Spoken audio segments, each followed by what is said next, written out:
another table? No, the internet connection, I couldn't Thanks, work. sis. Yeah, I couldn't make it work. It's all right. I've got my hotspot here. We're close enough to show you this.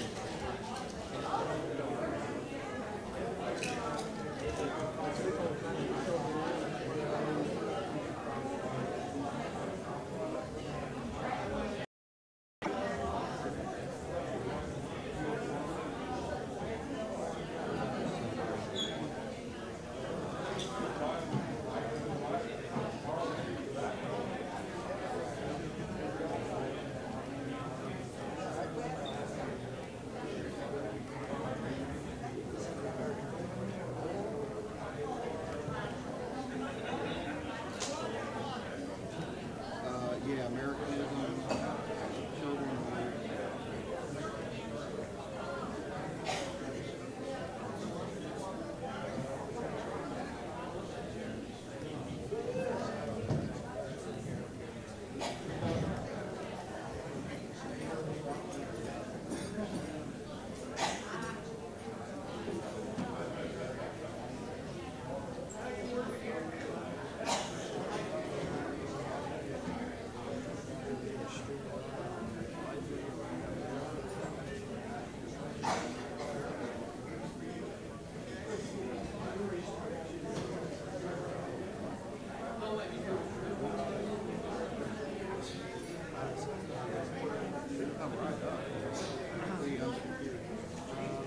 Something wasn't working, so it's 5 minutes before the start. And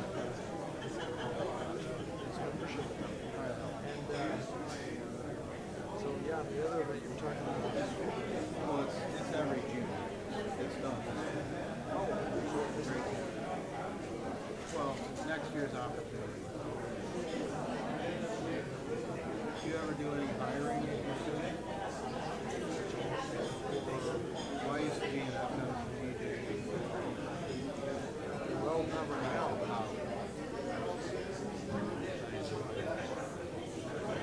I have a lost art.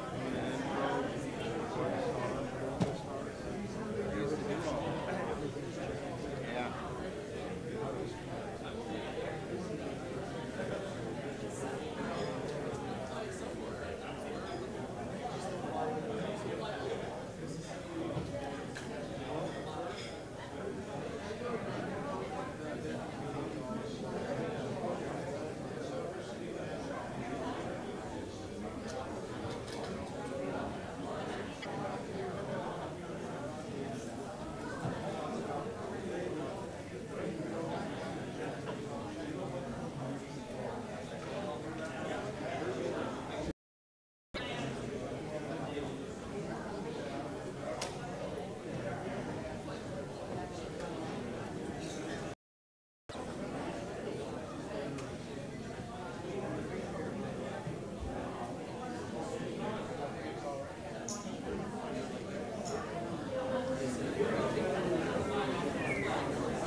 Good afternoon, everybody. Our Americanism luncheon. This is the second one we tried to invite our youth champions. And basically, we're having a buffet today. You're going to go in down by the bar and come back through the section over here. We're going to have the first table go first, then all the youths that are here go, and everything else. It won't take very long to serve you a buffet. All right, this is being streamed live to the internet. So don't say anything nasty about anybody that you don't want to hurt around the world, okay? But David and Sarah, you guys are probably used to this, but the rest of them aren't, and neither am I. Okay, so try to get Carol to say us a prayer, or Carla Shepherd.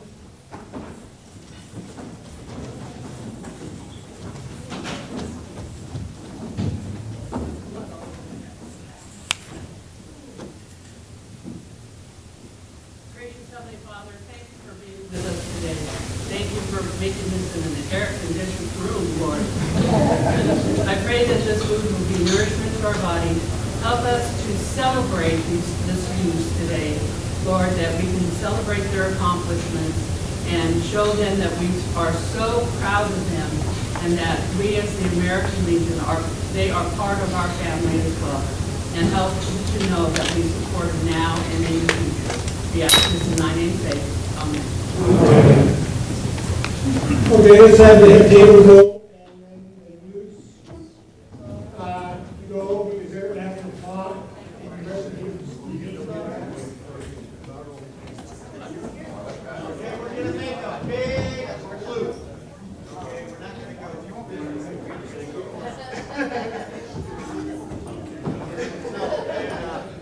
Brian and Steve, please stand.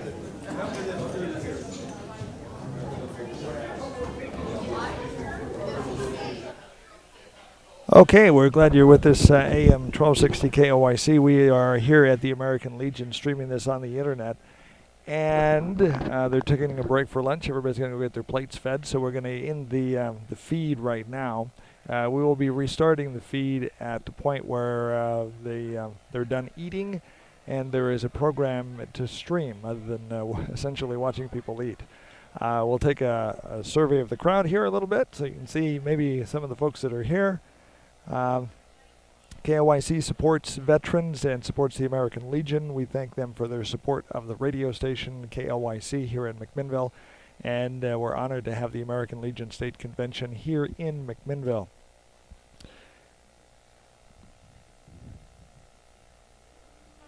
And we will be returning with the video feed as soon as the program starts. I would assume that would be in about 15-20 minutes or so. So you can either watch this on Facebook, KLYC Radio, or you can watch it on our website, klYC.us. Again, we honor the American Legion. We honor veterans. Thank you for the service to your country. And we're honored that you've selected McMinnville as the site of the Oregon State Convention for 2015. More to come.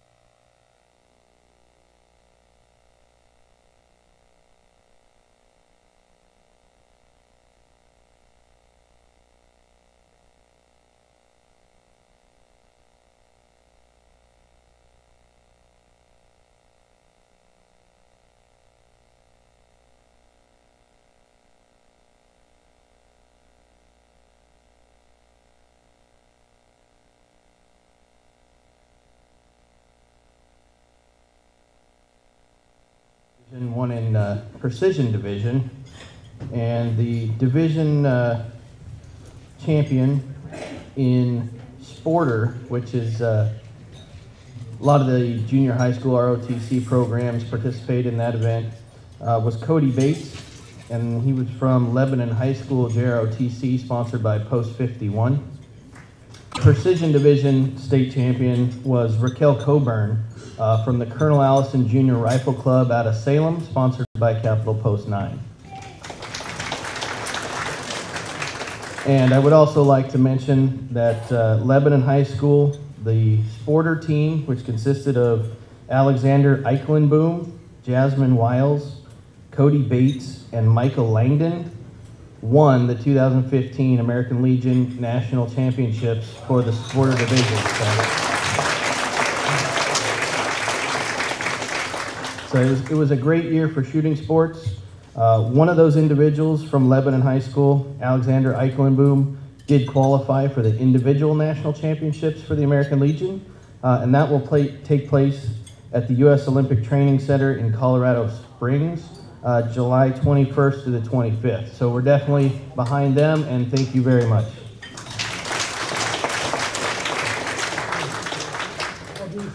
I'll give you some of these plaques and you can take to them. Now we have Boy Scouts.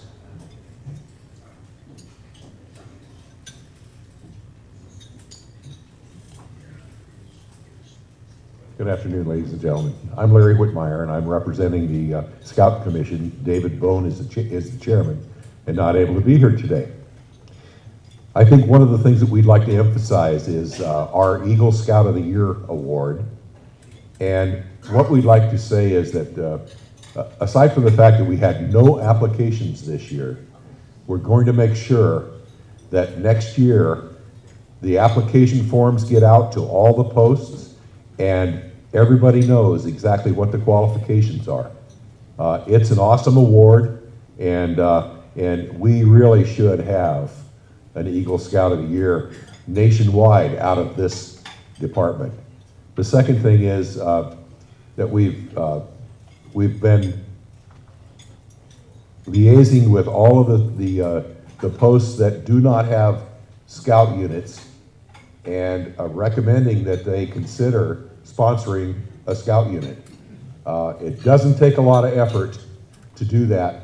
It takes a little manpower, maybe a little bit of finance, not a lot, but a big commitment, because what we're doing in the Scouting program is building leadership, and that's leadership for our nation. So thank you very much.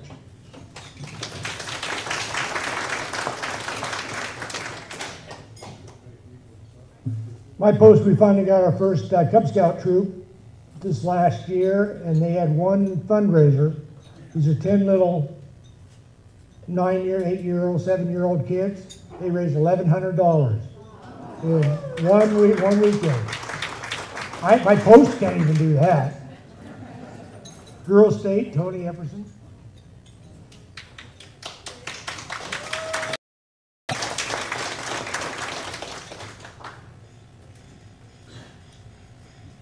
Good afternoon. Our Girl State session this year was probably one of the best we've had. We had a great staff. We had great young ladies coming in. We did a few different things. We had a police department, thanks to Boys State, and they're going out and finding a sheriff's program for our girls and boys. And for the first time in a very long time, we had tickets. If they violated the rules, they got a ticket and they had to go to court. And they actually got a punishment, and it was usually community service, which meant they had to clean up after an event. But at this time, I would like to introduce two special people that are here that went to Girl State. One is Laura Chan.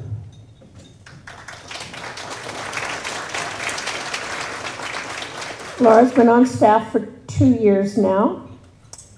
And our other special guest is Cassie Grossman.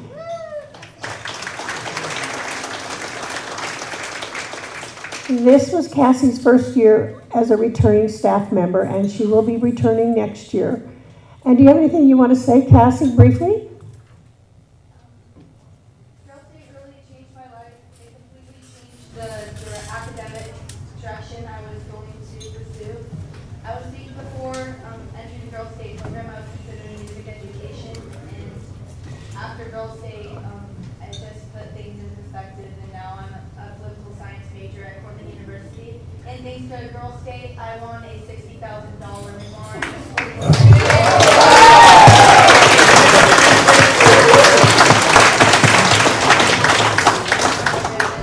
I really can raise awareness for Girl State because as of now, I'm the only person from Yamhill County that has been in Girl State, and I think this could really change a lot of young lives. So raising awareness for Girl State is something that. Perfect.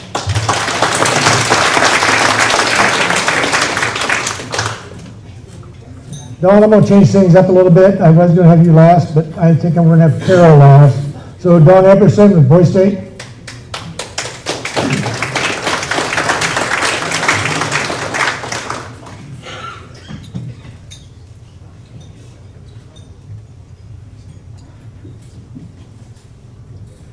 Good afternoon. Hey, that was a good lunch.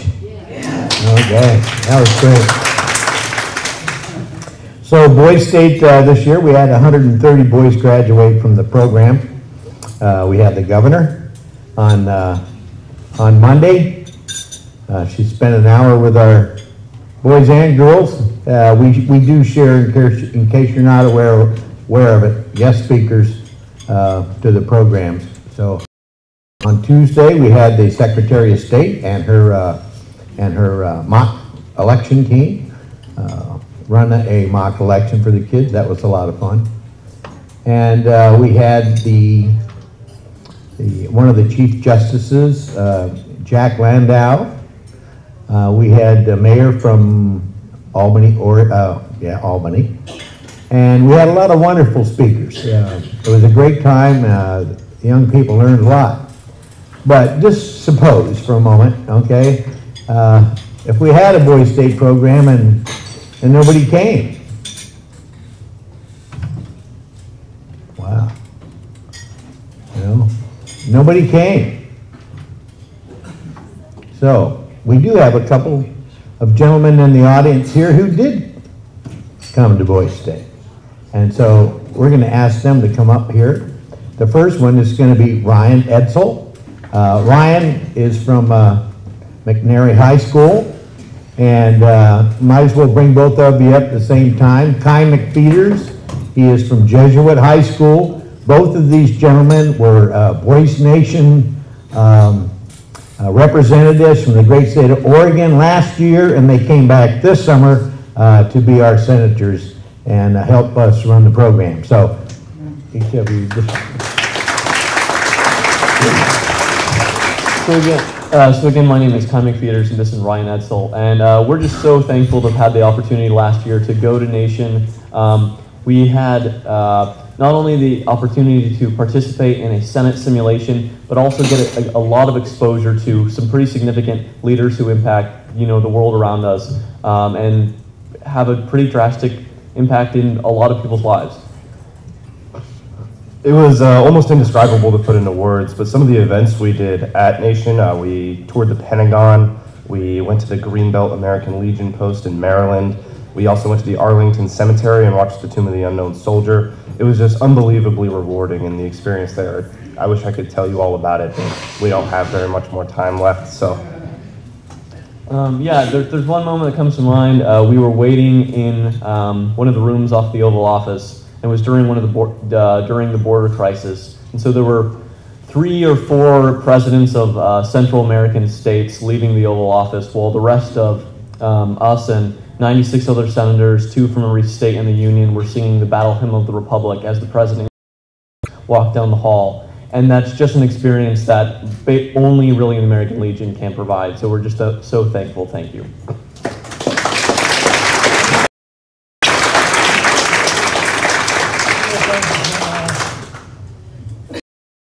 This is what you guys been studying, so. Yeah. Right. I have one for you too. You didn't come up. Okay, so you're gonna come up. Good.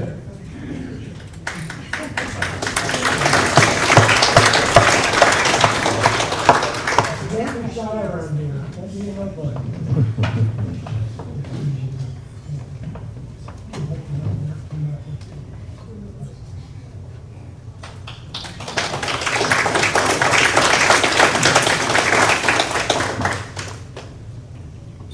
So, as I won't have another opportunity, but there's 2 gentlemen here in the audience that have been working with me and our team. When I say our team, I'm talking about the Oregon American Legion Boys State Commission. These 2 gentlemen who represent the Sons of American Legion from Capitol Post 9.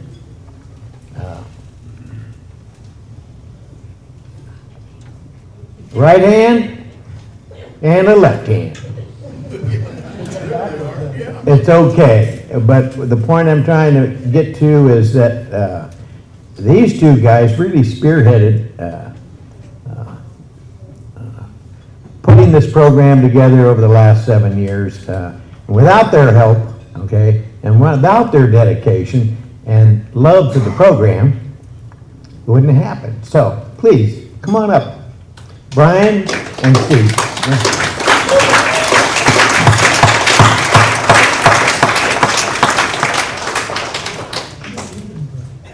I'm very proud to just be a team member with these guys, and they allowed me the opportunity to not be so hands-on. You know, in order for young people to grow, you got to give them the opportunities. Thanks, Bob. Steve? Got anything to say? Well, here, can they go ahead and talk? Thank you. Have to get this is what you do, what the school for to learn. Well, I'd just like to really, all I have to say is that if it wasn't for Don Epperson, none of the things that we've done in the past 7 years would have happened. So really, it's all thanks to Mr. Epperson here.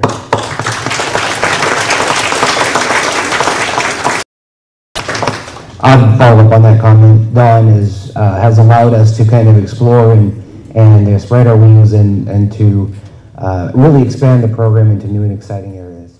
And the only thing we need now is just more kids to come. And so we just ask that all posts stay as involved as you can and send as many kids as you can. Even if it's more than 2, we have money. We can figure it out. So please send as many kids as you can. Thanks.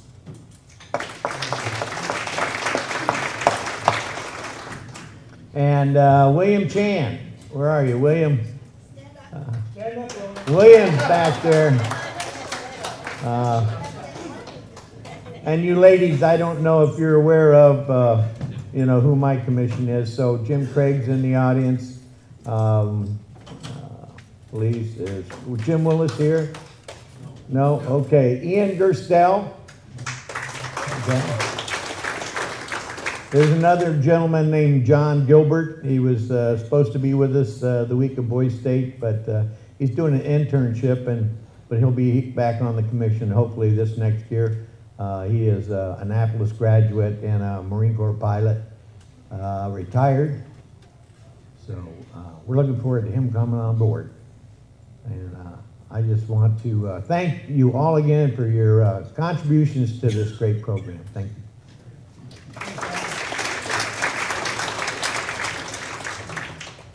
Okay, the next group you get is the oratorical contest.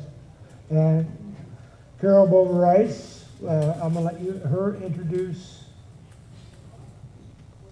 Actually, it's a heck of a kid.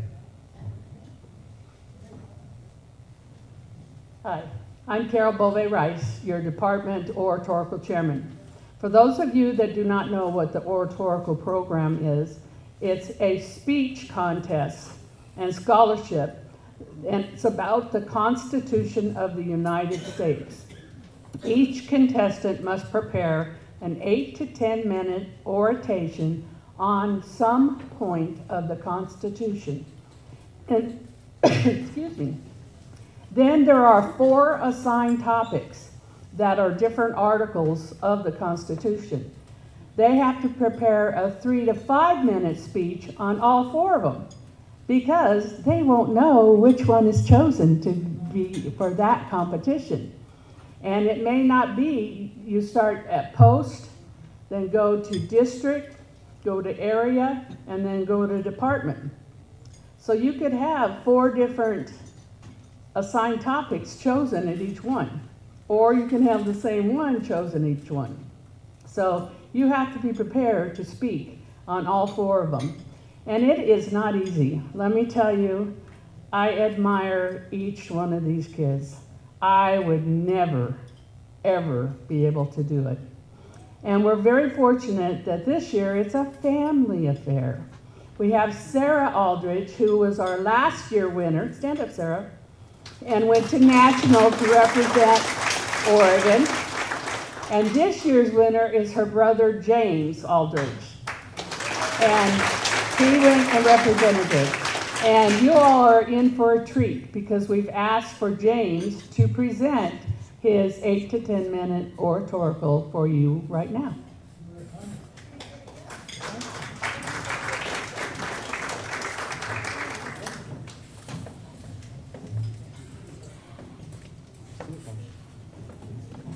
Everyone ready?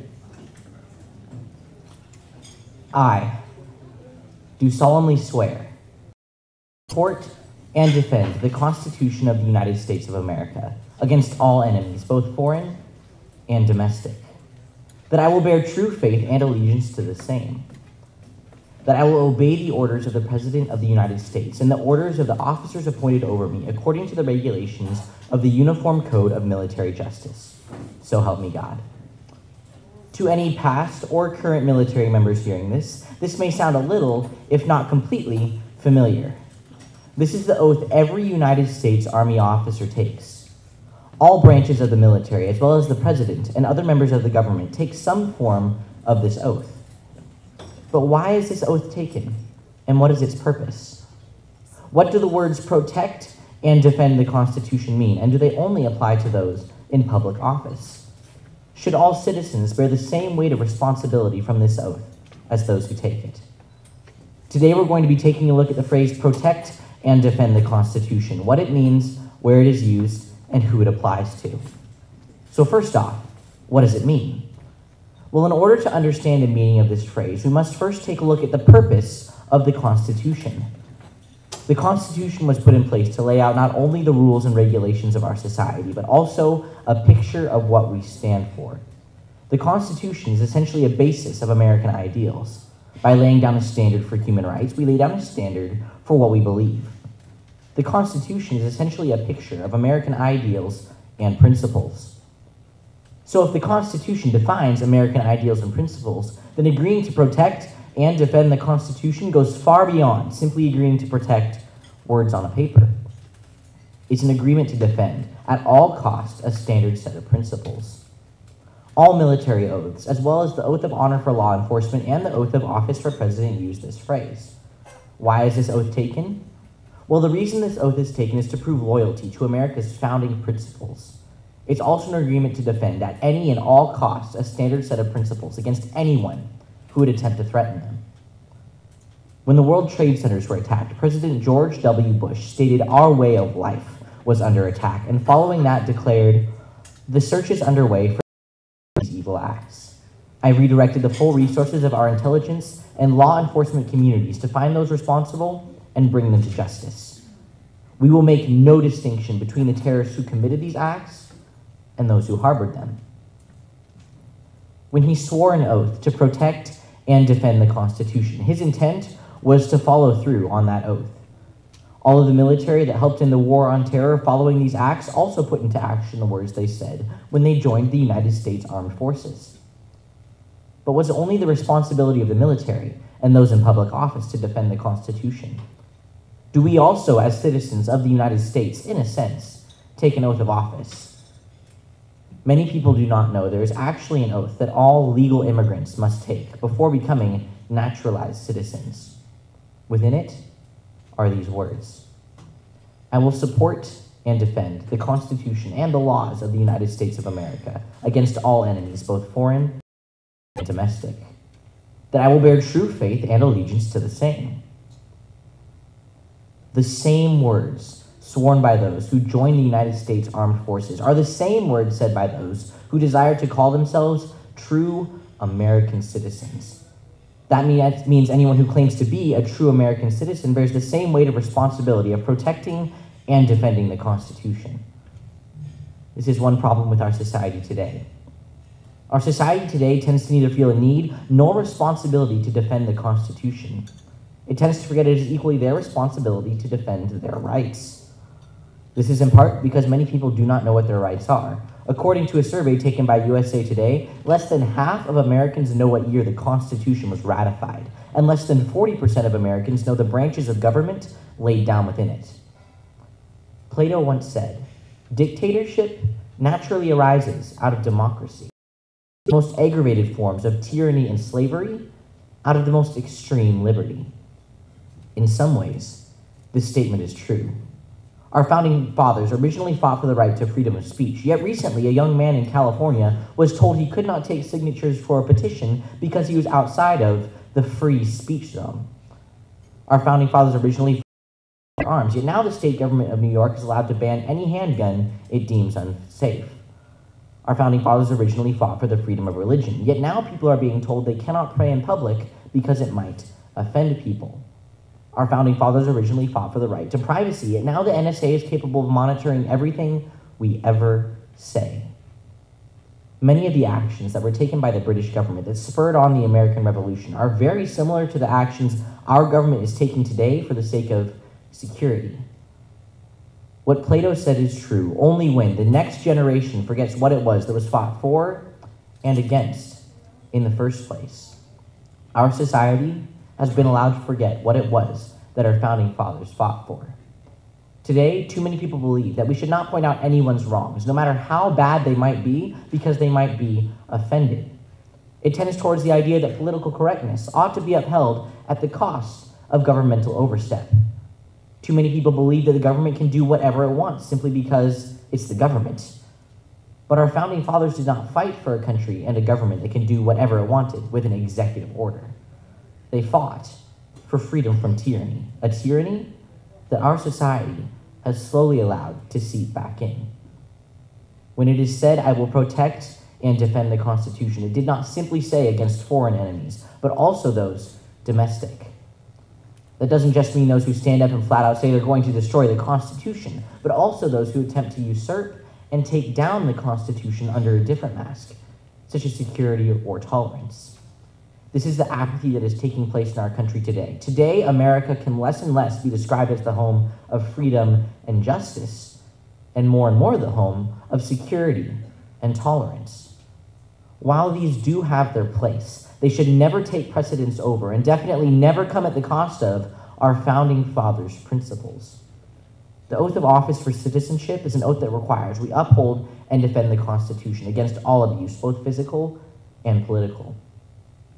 Albert Einstein once said, "The strength of the Constitution lies entirely in the determination of each citizen to defend it.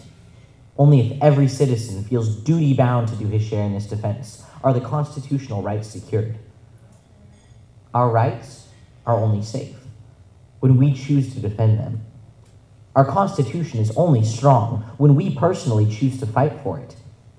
Maybe true citizenship is shown when given the chance, we either uphold and defend the Constitution or stand by and allow it to be assailed and abused. Will we stand up for our founding fathers' principles, or will we stand by and see their ideals slowly taken away from us? We are all bound by oath, whether verbally stated or not, to protect and defend the Constitution of the United States. The Constitution defends our rights, yet many choose not to defend it. Why is this? Do we truly know what it means to protect and defend the Constitution? Now we all know we must personally defend our rights, but how? How can one person protect and defend the Constitution? While there are the obvious ways, such as joining the military or law enforcement, there are ways we can protect our rights each and every day. It can start by simply making sure we know what our rights are. By knowing our rights, we can see when they are being violated and protect both our rights and the rights of others. By making use of the rights the Constitution offers us, we can start movements to raise awareness for the need to protect our founding fathers' principles. We can teach our children and our children's children that the freedoms that were fought for are still being fought for today, and that the battle will soon become theirs. But in the end, it all comes down to one thing. Our founding fathers fought for a fundamental right, the right to choose. That's what this all comes down to, a choice. We can either use or abuse this right. We can either use this right to uphold and defend our founding fathers' principles, or we can stand by and see their principles slowly taken away from us. We are given the right to decide, but our choice must be made before the decision is taken from us. We must choose to stand for our founding fathers' principles. We must defend their ideals. We must fight for the freedom that they believed in. We must make a choice, and our choice must be this. We must choose to protect and defend the Constitution of the United States of America. Thank you.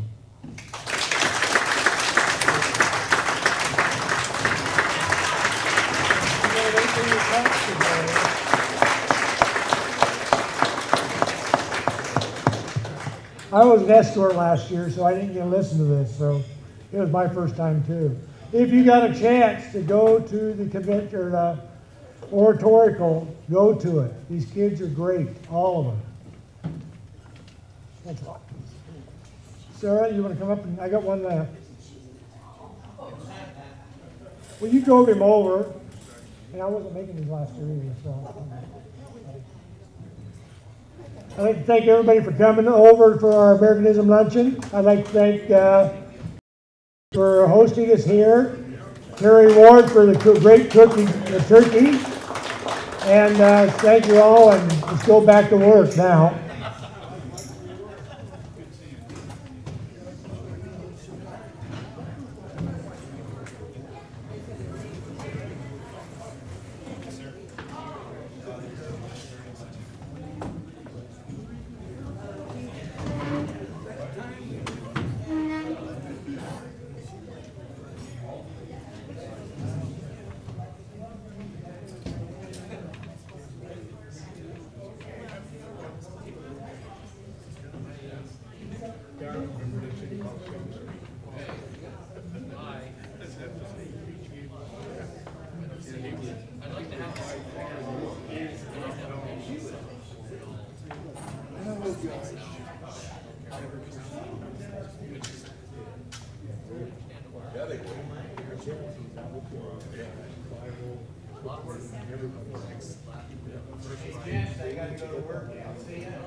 Thanks a lot. All right.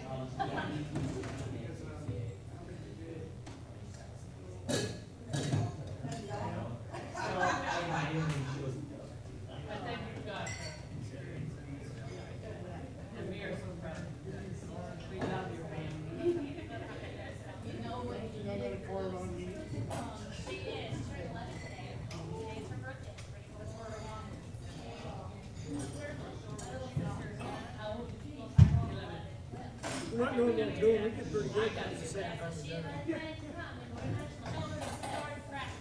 That's what she will. At the department. I asked her, I said, are you going to do this? She goes, yep, then I'm going to beat all of them. Because I'm going to go to national. Thank you, that was wonderful. Thank you. Very good, very good. Very good. Delicious. I do too. That's amazing. Like last week's speech was the final speech I gave in this week, and like the best time ever.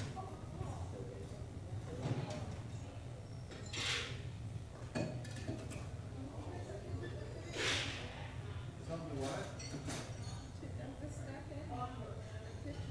What do you mean? Oh, yeah, the excess stuff. I just use a picture. Yeah.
very important.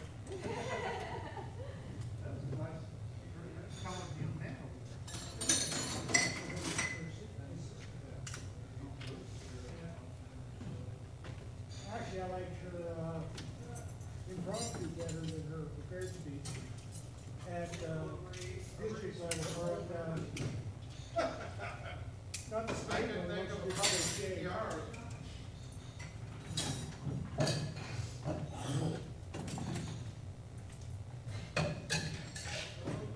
Hey, Danny? What? We haven't heard the end of this PDR thing. Oh, I've had calls, emails, texts. Yeah, we need to discuss this before the summer break. I said, we'll have fun. I said, I have a legal convention here. I said, you can take it. Oh. You're ready. Mom wanted to. I have a beer. Damn, Jerry Shorey drinking a beer in front of me. You son of a bitch.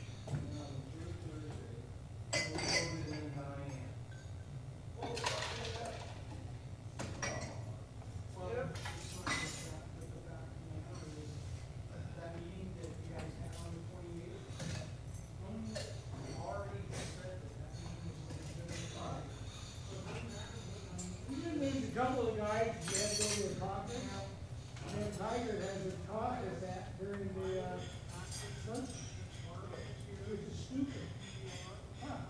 You should always go eat pizza, drink beer, and have a talk.